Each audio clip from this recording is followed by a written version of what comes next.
What's going on, guys? Welcome to my very first unboxing video on this channel. And today I'm honored to review and open up an exclusive version of one of the best hip hop albums of all time, Madvillainy, by the iconic duo of Madlib and MF DOOM. So the reason why I got this album was because HHV, a well-known record distributor based in Berlin, Germany, they're celebrating their 20-year anniversary, and so they've come out with a few exclusives, this one included. And I knew I had to get my hands on this iconic album at some point, and I thought this was the time to do it. I mean, what can I say except that Madlib and MF DOOM are a match made in heaven. Throughout every track, you have hard-hitting boom bap beats with some sort of minimal tone to it, obscure samples, and MF DOOM, being the lyrical genius as he is, he rides every beat so perfectly with his complex rhyme schemes and his attention to detail. And it was this album that really, in my opinion, catapulted their careers, going from underground artists to making their name in the hip hop world, and its influences are still seen to this day.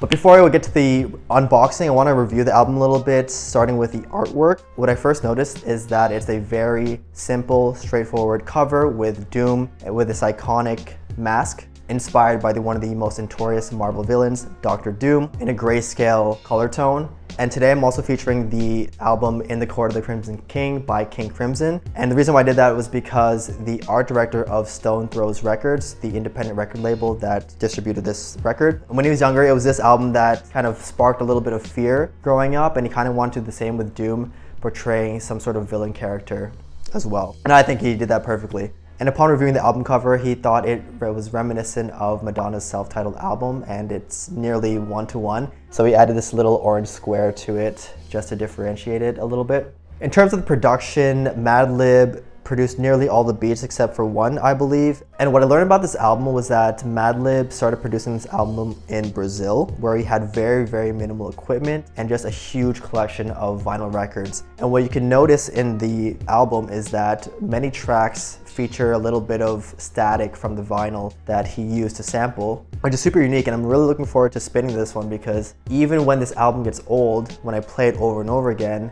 once it starts to give off that static sound, it will age better with time, in my opinion. So looking forward to giving that a spin and hearing that kind of raw vinyl sound. He also features some obscure samples, which Madlib loves to do, including a Hindu sample on the track Shadows of Tomorrow. And from front to back, they really tried to create a concept around this album in which it follows some sort of comic book villain storyline. So starting with an intro to a comic book movie, all the way to the applause at the end on Rhinestone Cowboy. And this album is one of those albums where you really need to play it front to back, and that's perfect for the vinyl version because you're kind of forced to.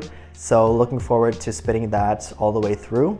In terms of the lyrics, what I learned about Doom is that he takes every syllable seriously. So he adds tons of alliteration, complex word structures. He includes layers of rhymes over rhymes, which gets better with every listen, in my opinion. I've listened to it about maybe 20 times in the past few weeks, and I always hear something new every time I listen to the record. I would highly recommend using Genius in the background just to get an idea of how others perceive his lyrics, because they can be portrayed in so many different ways, and it's really interesting to see the discourse online and to get the varying opinions of what Doom is trying to say in this album.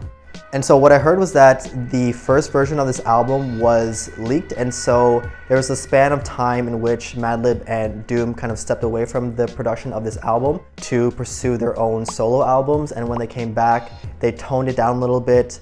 It was rumored to be very hard-hitting and flashy, I guess. In this version, you can hear that they really toned it down. Doom raps rather smoothly, not super hard-hitting, but with everything he's saying, you can really feel he means it.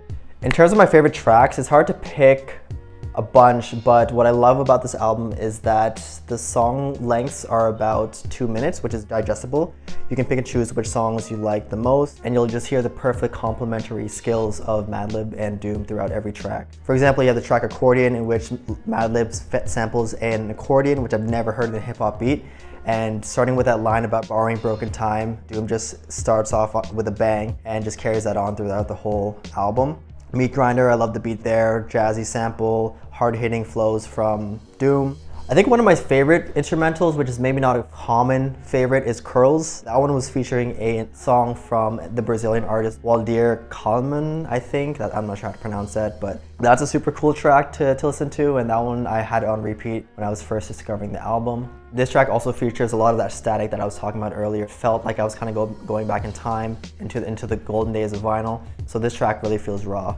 Figaro is also one of those tracks in which I've played on repeat. It's very catchy, solid beat all the way through, and another example of Doom's lyricism. All Caps being one of the 2 singles off this album also hits hard. In my opinion, it's the statement track of the album, really encapsulates his purpose behind the album, reminding the listener to use all caps when spelling out his name and to really make them think and believe that he is the villain in the hip-hop world. You know, going against the norms, not trying to be flashy or anything, really hiding his face in order for the music to speak for itself. So with that, let's finally open this record and give it a spin. But before I get to the unboxing, I want to quickly share some details about the coffee behind me. This is the exclusive collab with 19 Grams, a renowned coffee roaster proudly founded in Berlin.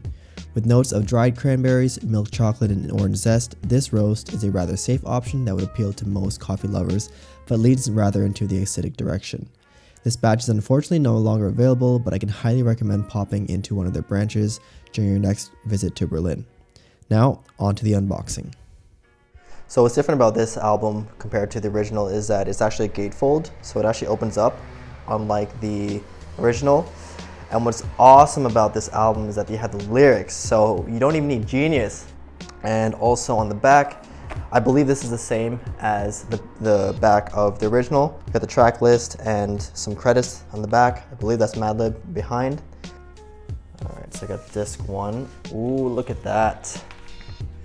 Nice. So when I was looking online, what really attracted me was the basketball theme going on. So in this disc, you have the Laker color scheme and branding, which is really interesting. I'm not quite sure what the reason behind that, but as a basketball fan myself, I'm digging it. I also love the multicolored color splatter, which gives it a little bit of dimension and character as well. All right, so side 2 features the blue and orange and the New York Knicks branding style. Super dope. I think that I like this colorway a little bit better. I love how the orange and the blue complement each other. Yeah, I guess when you put them side by side, they spell out Madvillainy. Super dope. Love the color scheme, love the basketball theme, and yeah, let's give these bad boys a spin now. To avoid any copyright strikes, I won't be playing any of the audio, so enjoy the B-roll of the records being played, and I'll catch you on the next video.